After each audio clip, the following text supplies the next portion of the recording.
Berlatar di tahun 1985, seorang penyeludup narkoba bernama Andrew terlihat menjatuhkan kiriman kokain dari pesawatnya. Setelah itu, Andrew pun berniat terjun payung dengan satu ransel penuh berisi sisa kokain tersebut. Sayangnya, saat akan terjun, kebodohan Andrew malah membuat kepalanya terbentur, dan inilah yang terjadi. Scene lalu beralih memperlihatkan sepasang suami istri bernama Elsa dan Olaf. Mereka berdua terlihat sedang menghabiskan akhir pekan di hutan nasional. Saat sedang melihat pemandangan yang indah, mereka berdua tidak sengaja melihat seekor beruang hitam Amerika. Momen langka itu pun diabadikan oleh Elsa dan Olaf. Namun beruang itu tiba-tiba bertingkah aneh dan malah mengejar mereka. Is it black or is it brown? I mean, it looks brown.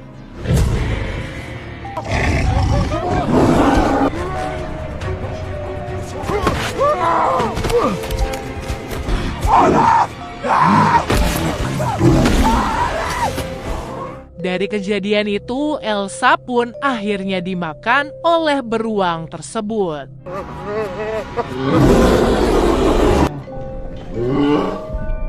Keesokan harinya, Andrew ditemukan telah tewas bersama dengan beberapa bungkus kokain. Seorang detektif lokal bernama Bob menyimpulkan bahwa kokain itu kemungkinan besar berasal dari gembong narkoba bernama Sid. Kabar kematian Andrew juga langsung diketahui oleh Sid yang kemudian meminta anak buahnya yang bernama David untuk mencari sisa kokain yang kemungkinan tersebar di wilayah tersebut. Di sisi lain, kita pun diperkenalkan pada seorang anak bernama Didi yang tinggal bersama ibunya, seorang perawat bernama Sherry. Hari itu, Didi bolos sekolah bersama temannya yang bernama Henry untuk melukis gambar air terjun tersembunyi di dalam hutan nasional. Setelah keduanya pergi, Sherry yang baru pulang bekerja mendapatkan telepon dari sekolah yang menyatakan bahwa Didi tidak masuk ke sekolah hari ini. Ia pun langsung memeriksa tas Henry yang tidak sengaja tertinggal dan menemukan sebuah peta menuju air terjun rahasia. Di jalan menuju air terjun, Didi dan Henry menemukan sebungkus kokain di balik semak-semak. Mereka yang penasaran kemudian mencoba kokain itu, namun ternyata mereka tidak suka. Oh, what the hell? You do it then. Fuck! Shit! Tak disangka, ternyata bukan hanya mereka berdua yang penasaran dengan kokain tersebut. Karena di sana ada seekor beruang hitam Amerika yang juga telah menelan sebungkus kokain lebih dahulu. Di sisi lain, Sherry yang berkelana ke dalam hutan bertemu dengan penjaga hutan bernama Liz dan Peter. Ia pun langsung menanyakan keberadaan anaknya, namun baik Liz dan Peter sepertinya sama-sama tidak tahu.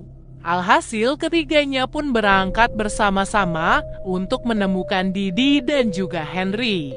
Scene lalu beralih memperlihatkan David yang sedang berangkat menuju ke hutan nasional bersama dengan Eddie yang merupakan anaknya Sid.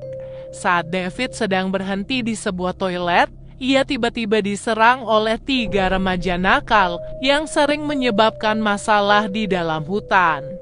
Dari pertarungan itu, David tentu saja bisa dengan mudah mengalahkan mereka bertiga, walaupun punggungnya sempat terluka karena terkena tancapan pisau.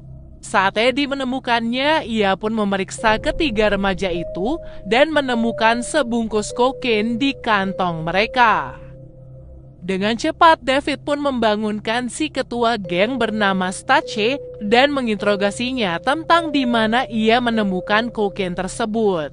Stace yang panik akhirnya mengaku bahwa sebagian kokain yang ia temukan telah ia simpan di sebuah gazebo yang terletak di dalam hutan nasional. Kembali ke Sherry, Ia, Liz, dan Peter akhirnya menemukan Henry di atas sebuah pohon. Henry bercerita bahwa ia dan Didi diserang oleh seekor beruang, dan beruang itu telah membawa Didi pergi dari sana. Tak lama kemudian, beruang itu pun tiba-tiba datang dan langsung menyerang Peter serta Liz.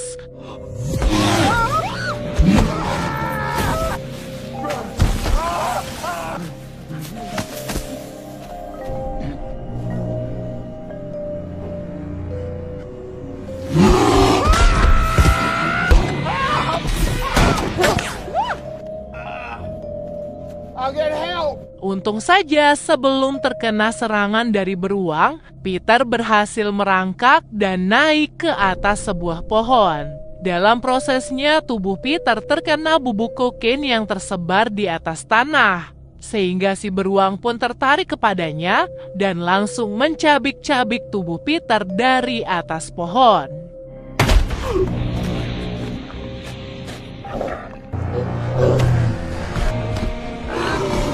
You gotta get higher.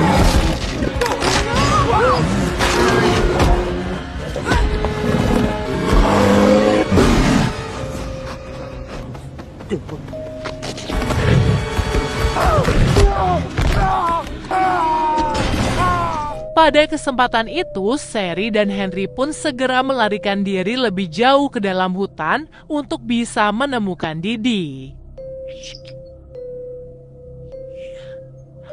Henry mengatakan bahwa beruang itu bukanlah beruang biasa.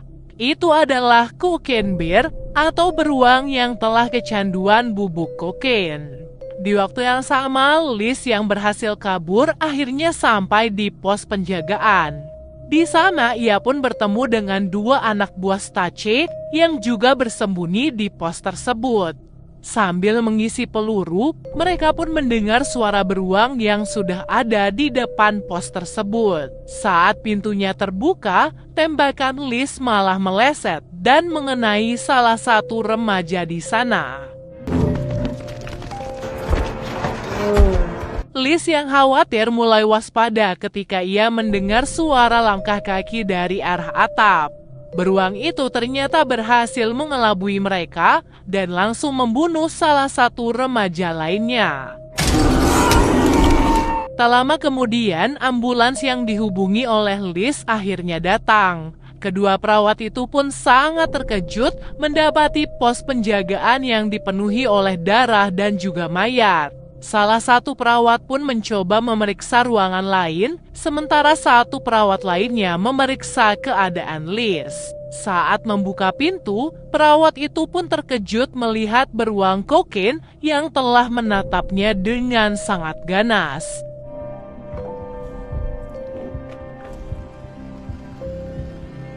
We should go.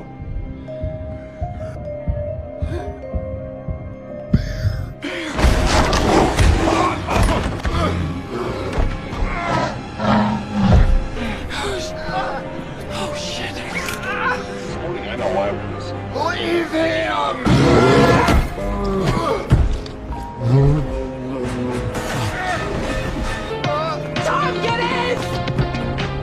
Ia dan yang lainnya pun berhasil kabur meskipun beruang itu tetap mengejar ambulans tersebut. Akhirnya, beruang itu pun berhasil masuk ke dalam ambulans, melempar Liz ke jalanan, dan menyebabkan kecelakaan yang lantas menewaskan kedua perawat tersebut.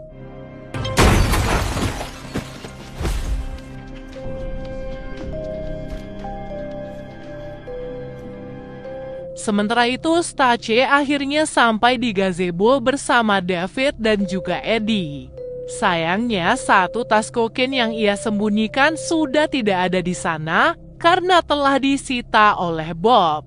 Sempat terjadi baku tembak singkat antara David dan Bob yang kemudian menyebabkan putusnya dua jari David. Dari arah belakang, David melihat beruang kokain yang perlahan mendekati gazebo.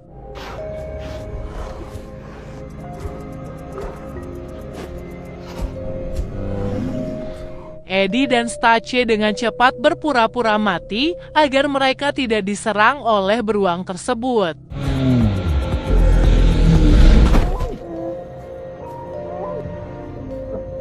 Saat beruang itu tertidur, David tidak sengaja menjatuhkan sebungkus kokain dari kantongnya.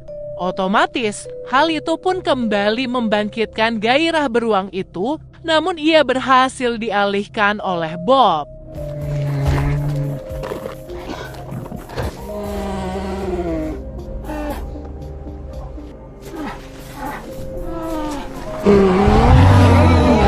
I don't like this. Please stop. Don't shoot. Don't shoot. Eddie, please.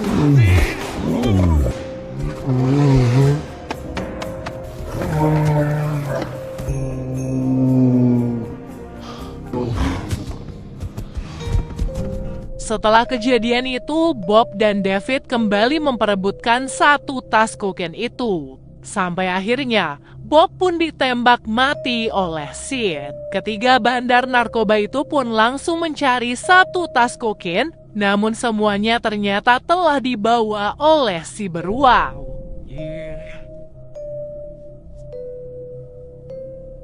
Beralih ke Sherry, ia dan Henry kemudian menemukan beberapa jejak yang ditinggalkan oleh Didi.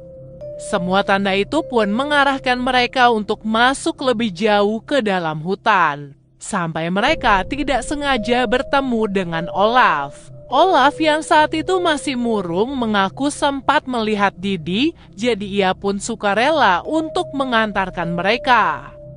Singkat cerita, Sherry dan Henry akhirnya dihantarkan sampai ke gua beruang dan bertemu dengan Didi di sana. Selain Didi, di sana juga terdapat 2 anak beruang yang juga telah kecanduan kokain. Setelah itu, Sherry, Didi, dan Henry pun mencoba mencari jalan keluar yang mengarahkan mereka ke sebuah air terjun. Sebuah air terjun tersembunyi seperti apa yang dicari oleh Didi dan Henry. Tak lama kemudian, komplotan bandar narkoba juga tiba di gua tersebut. Dan benar saja, tas yang mereka cari memang benar-benar ada di sana. Now, stop. Come on. Who are you? I'm Mom. Saat Sid akan mengambil semua kokain itu, kedua anak beruang terlihat tidak suka karena mereka juga telah kecanduan kokain. Shoot the fucking bear!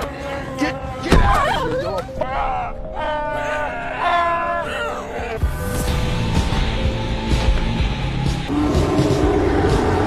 Kesempatan itu pun dimanfaatkan oleh Sherry, Didi, dan Henry untuk kabur dengan cara melompat ke arah sungai. Tidak seperti mereka bertiga, Sid malah diam di sana dan tidak akan pergi sebelum ia mendapatkan tas tersebut. Bahkan David dan Eddie yang tidak sejalan dengannya terkena tembakan karena Sid tidak ingin kehilangan jutaan dolar dari penjualan kokain. Tak lama kemudian, beruang kokain yang telah kembali ke gua langsung ditembak oleh Sid. Kini tidak ada lagi yang bisa menghalangi Sid untuk mendapatkan semua kokain tersebut. Namun sayangnya dalam proses pengambilan tas, bubuk kokain itu terjatuh ke arah beruang, sehingga beruang itu pun akhirnya bangkit.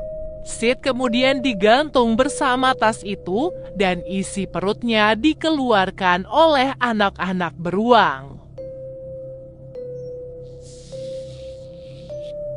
Sementara di bawah, Sherry memutuskan untuk membantu David dengan keahlian perawat yang ia miliki. Alhasil mereka semua pun berhasil selamat dan film pun akhirnya selesai.